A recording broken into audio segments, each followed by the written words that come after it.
some condition in order to make L co-coercive.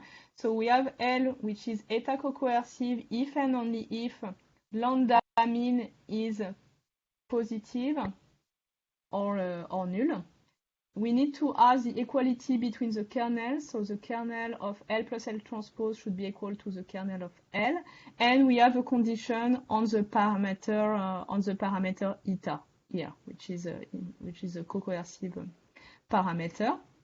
And then, assuming that lambda mean is positive, we have some kind of the backward property. It's not exactly an equivalence, so the property is not equivalent in both sides. So in the other sense, when we have lambda mean positive and we have the equality of the kernels, then we have that L is eta mean co-coercive with a given constant. So all this to say that what we would want to ensure the stability of our method is to have L co-coercive. How to do this in practice, analyzing those conditions, is what we want is to have lambda mean positive. What we could do actually is from the definition of lambda mean, this is sufficient to choose manually this kappa regularization parameter strictly greater than minus lambda tilde mean, where lambda tilde mean is a minimum eigenvalue of this specific operator, so kh plus h transpose k transpose divided by 2. In this case, we would have by construction that lambda mean is strictly positive. So we will have this property that is satisfied.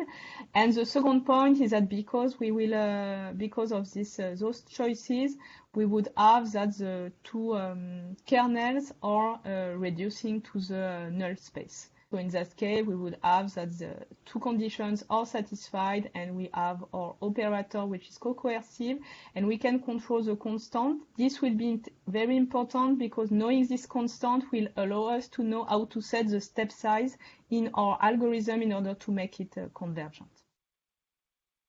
So I continue with the property. So once we have those property on operator L, now I'm able to study my fixed point operator, T gamma.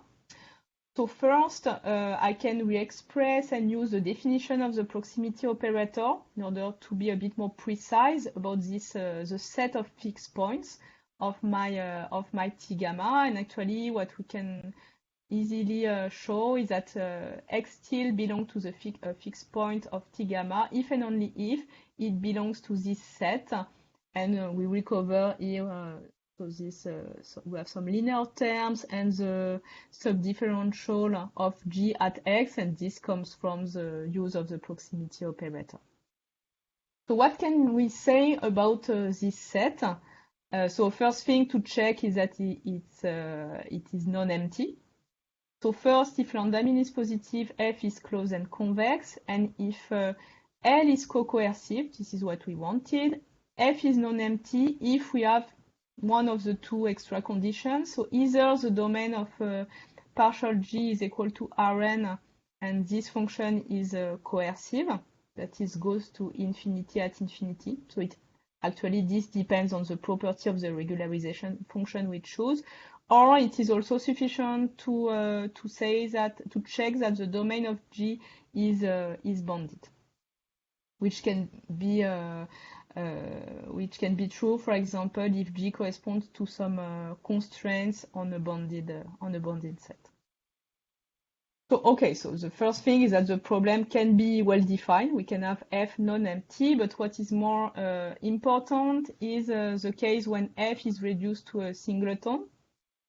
So this happens if lambda mean is non-zero, positive, so strictly positive, and or if G is strongly convex. So again, here this either depends on the way we choose function G, or we can play with the linear operator L and actually the constant kappa in order to have the uniqueness for the fixed points.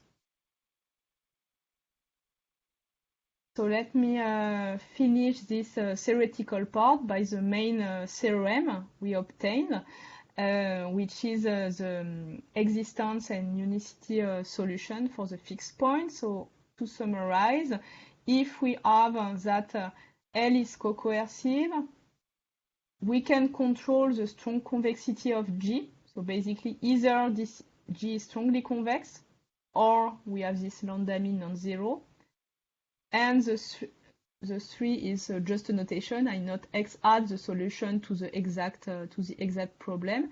Then there exists a unique solution, X still belonging to F. What I can say in another way is that T gamma has a unique fixed point. And what is very interesting is that actually we can control the distance between the fixed point of T gamma, X tilde, and the solution to my initial problem. So this is what I wanted at the beginning. This is a minimizer of this function, so X hat. And actually I have a quite simple bound because it depends on the distance between H transpose and K, which is quite intuitive. So basically, if I do not have a joint mismatch, this reduces to 0. And it also depends on some quantity which can be seen as it's related to the noise level in the problem. And I have an explicit expression, quite simple, for the constant here. So it's quite nice because we can see that we have clearly to achieve a trade-off between what is called the fidelity. So it's like, is my solution really describing correctly my data? And this bias, which is the difference between X tilde and X hat. And from this theorem, what we can directly deduce is that actually the PGA in the presence of an adjoint mismatch can converge under technical conditions. So the conditions are as follow. We need to be in the case when L is eta co-coercive, and we need to select the step size. So the step size in the algorithm in such a way, so it should be strictly lower than 2 times eta. So we directly see that it's highly related to the co-coercivity of L. And we have also a rule to select the sequence theta n. Just to remark, actually, you could choose as a simple choice theta n equal to 1 all along the iterations. And under those assumptions, assuming that F is non-empty, then the algorithm converges to a point X tilde in F. And if you have extra assumption on theta n and on lambda mean, you can actually characterize the speed of convergence, and you can obtain linear convergence for the sequence xn. And this is how you will control the distance between the limit point X tilde and the solution of the initial problem X hat. So let us have a look on the practical side, on the numerical experiments. So they are done in the context of tomographic reconstruction. So in tomography, what you do is that you acquire some projections of an object along different rays and characterized by their position with respect to the center and their angular position too. There exists different geometry in tomography. So here we considered what is called the fan beam geometry, meaning that we have one point source and a different set of detectors. So that's why we have this fan shape. This corresponds to the pixels of the image. Delta 1 corresponds to the size of the pixel.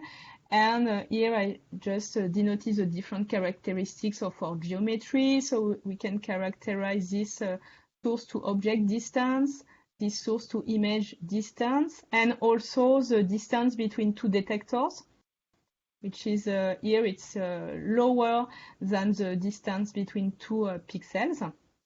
And the acquisition here were performed for 90 angles, regularly spaced between 0 and 180 degrees, and we assume that we had 128 detectors. So all the experiments are done in like this, those are simulations. This is not data from a true scanner, but it's supposed to simulate a realistic, at least, acquisition.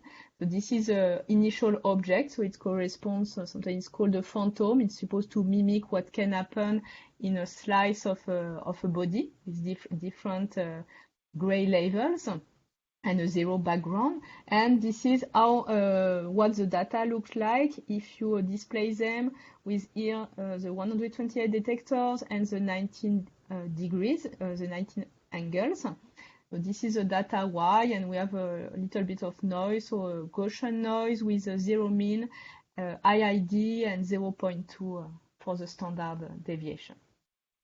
Okay, so this was for the problem. So of course the problem is starting from those projections, how to go back to the initial image. So first, let me try to explain why we have an adjoint mismatch. So what is happening in FANBIM, or actually practical implementation for the FANBIM operators, is that there are some interpolations that are done in order to build matrix H and in order to build K, which should be H transpose, but it's not. It's an approximation of H transpose. And those interpolations are not done in the same space.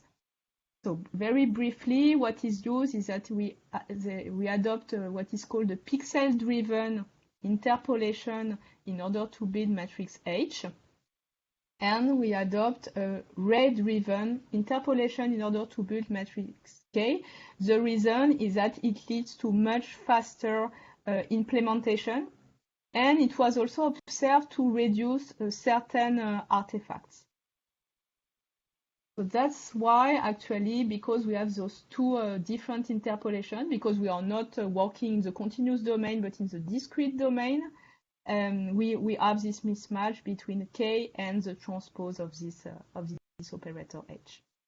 We can actually characterize this mismatch.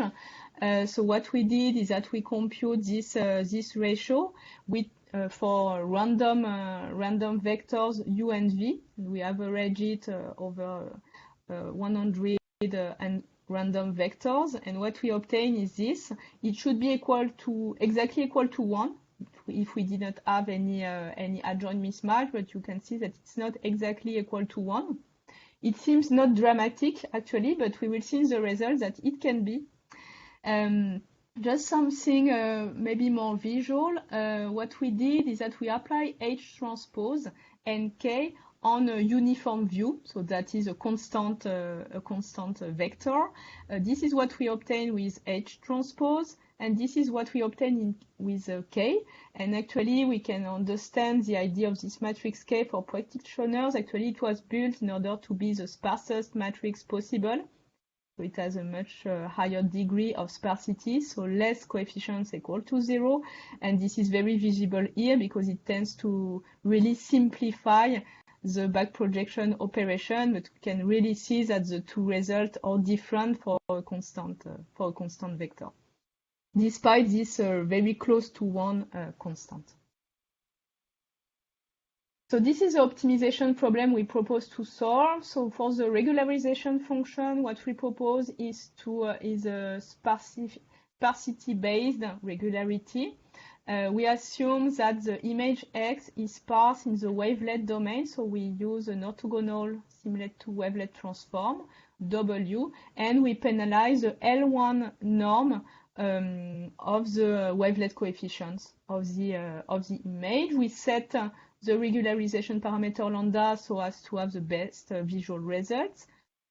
And what I will show is that we set different values for kappa, and we consider two scenarios. So basically, on purpose, we choose a kappa small, but in that case, L is not co-coercive, so our theoretical conditions are not satisfied.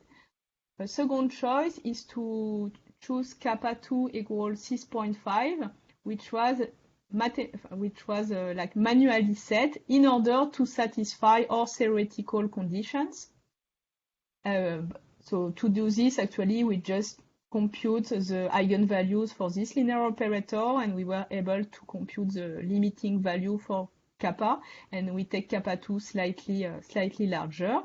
Regarding the step size, we just follow our theoretical convergence results, and we will see what will happen when we apply the PGA algorithm with and without adjoint mismatch for those two settings, kappa 1 and kappa 2. So this is what is happening. So we adopt either algorithm A1, that is PGA without mismatch. So what we can see is that for kappa 1 and kappa 2, for both we have convergence. This is guaranteed. Of course, we do not converge exactly to the same point because we do not have the same constant, but there is no stability issue. When there is an adjoint mismatch, which is A2, for the kappa 1, we clearly see that the algorithm actually diverge. And for our choice of kappa 2, which was predicted to converge by our theory, indeed, we see that we have convergence of the algorithm. And we can also, it's confirmed here. So here we display the decay of the distance to the optimum for algorithm A2, so with a mismatch, but with a careful setting of kappa 2, and indeed we have convergence, so we do not have any instability issues for this setting. Of course, something important to check is that since we played with the regularization parameter, one fear we could have is that it could be detrimental to the visual results. So hopefully it is not in this example. So here we have the original phantom. This is what is happening actually for the algorithm that was diverging. So we just stop it after a certain number of iterations, but we can see that not only we have divergence, but visually the results are very bad. And this is what is happening if we use the algorithm with kappa 2 without mismatch or with mismatch. So actually the solutions are not mathematically the same, but visually we could not see a lot of difference. We can maybe more see it. We have a 1 dB of difference actually in terms of quality. And what is very nice is that for our choice of kappa 2, compared to, for example, kappa 1, actually it's pretty good choice also in terms of visual quality because we have a better signal to noise ratio when we use this kappa 2 in both cases.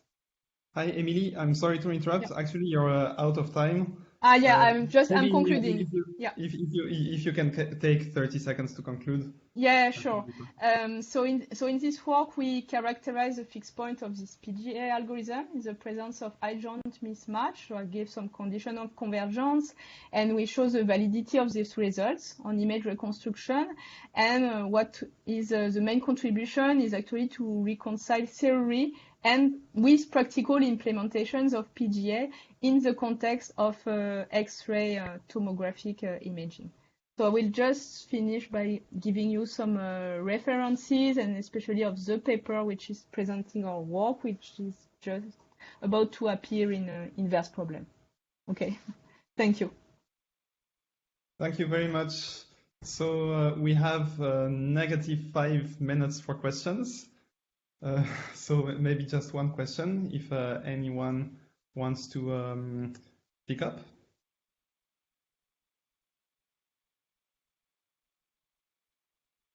Okay, so I'll take this opportunity to ask you if I guess, I mean, from what I understood, that it might be straightforward, but if you don't have, you're able to compute the transpose of your operator perfectly, but you have some error in the operator itself, so you don't actually observe exactly H, but H up to some measurement error or some noise.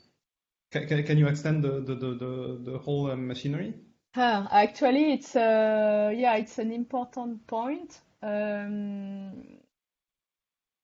I think this study is not controlling the validity of H. So basically, it's not sure, and probably in tomography for sure H is not perfect because it cannot be continuous. So we assume that H is what we have. and ideally we would have the H transpose of the H we are given. We are not studying, and this is something that would be very, very interesting, but probably more difficult, or for sure with different tools, to study what is happening if you have a discrepancy between the numerical H and the true model of the inverse problem. This is studied, but it's another literature. It's studied in the literature of inverse problems, actually. Okay. But your methods would not work. No, actually, because it's another kind of, it's more a modeling error than like mathematical error. But yes, no, it won't be with the same tools. But it's yeah. Okay, I see. Thank you very much. Okay, thank you.